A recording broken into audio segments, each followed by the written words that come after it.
قال رسول الله صلى الله عليه وسلم من لم يشكر الناس لم يشكر الله أو كما قال عليه الصلاة والسلام. محترم مکرم علماء کرام،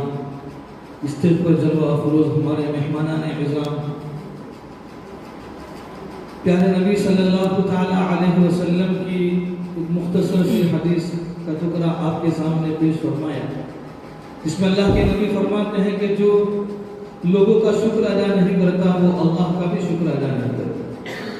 حقیقت میں رب کریم نے ہم سب کو بہت ساری نعمتوں سے نوازا ہے۔ اگر رب کی تمام نعمتوں کی ہم شکر گزاری کریں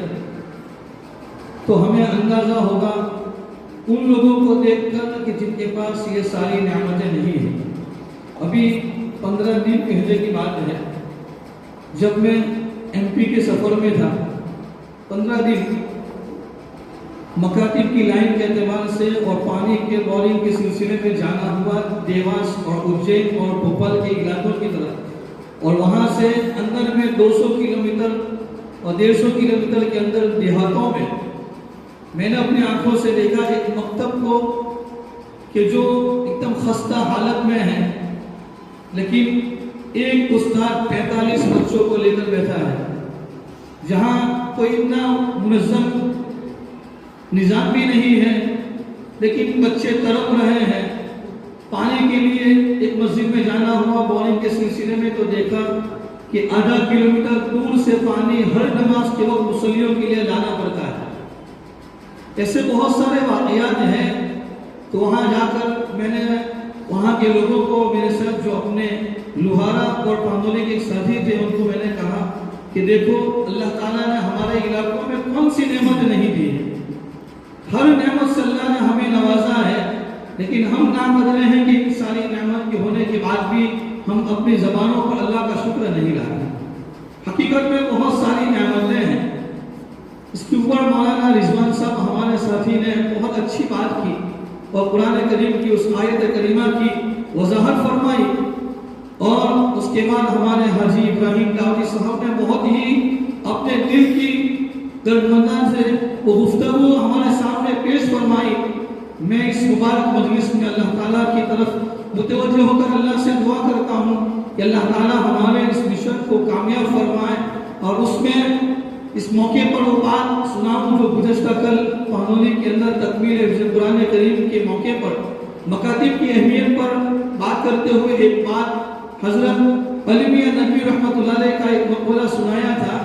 کہ حضرت علی میاں ندوی رحمۃ اللہ علیہ فرماتے ہیں کہ اپنے بچوں کو ڈاکٹر بنانے سے 1000 بار بہتر، اور اپنے بچوں کو اچھی نوکری دلانے سے لاکھوں مرتبہ بہتر ہے کہ اپنے بچوں کو سچا اور پکا مسلمان بنایا جائے۔ حضرت مولانا منظور نعمانی رحمۃ اللہ علیہ، جو مولانا سجاد صاحب نعمانی دعوت برکاتہم کے والدہ گرامی ہیں، انہوں نے تعلیمی انتظام کو خطاب کرتے ہوئے فرمایا تھا کہ اگر تمہیں رہنا ہے اس دنیا میں تو پھر یا تو دونوں میں سے کسی ایک بات پر راضی ہو جائیے، یا تو یہ ہے کہ آپ کفر اور شرک کی اوپر راضی ہو جائیے، یا تو پھر اپنے آپ کو ایمان پر اور اسلام پر جمانے کے لیے جتنی محنت کی ضرورت ہو وہ محنت کے لیے، وہ مجاہدے کے لیے تیار ہو جائے۔ ضرورت اس بات کی ہے کہ ہم اپنے آپ کو بھی اپنے بچوں کی تعلیم و تربیت کی فکر کریں، اور اس کے لیے جتنی محنت اور جتنی کوشش کی ضرورت ہے اس میں آگے بڑھیں۔ ورنہ مولانا خلیل صاحب نے جو بات بتائی تو فوراً اس بات کو سنتے ہوئے میرا ذہن ایک بات کی طرف گیا کہ میں بھی 1-2 مہینے پہلے یا کچھ مہینے پہلے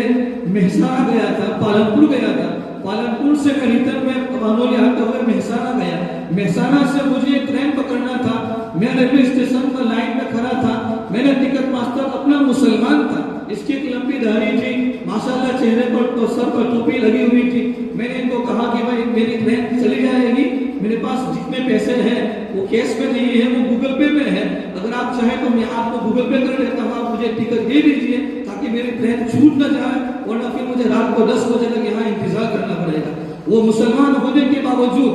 وہ کس ذہن کا تھا وہ آپ اندازہ لگائے، اس نے میری مدد نہیں کی، اور اس نے اس طریقے سے ترسانہ انداز میں میرے ساتھ گفتگو کی۔ وہی قریب میں